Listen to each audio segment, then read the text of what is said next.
তারপরে একটা ধানটা সাইজের আলু দেখো, লেগ পিস চলে যাচ্ছে, দেখো বড় বড় সাইজের লেগ পিস, দেখেছো? এই হচ্ছে তাদের চিকেনের সাইজ। এবার দেখো রাইস যাচ্ছে, দেখো জাস্ট, ও হো ঝরঝরে রাইস কিন্তু হচ্ছে। দেখতে পাচ্ছ, এই হচ্ছে রাইস তাদের, বেশ কিন্তু একটা মাখা মাখা রাইস দেখতে পাচ্ছি।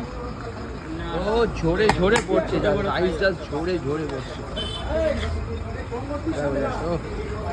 দেখো দেখো দেখো দেখো জাস্ট বিরিয়ানি, ও অবশ্যই চলে আসো, মাত্র কিন্তু 89 টাকায়। তোমাদেরকে বারবার বলছি, অনেক বড় বড় দোকানের বিরিয়ানি খেয়েছো, মাত্র 89 টাকায় আলু চিকেন দিয়ে একটা চিকেন বিরিয়ানি খেয়ে যাও।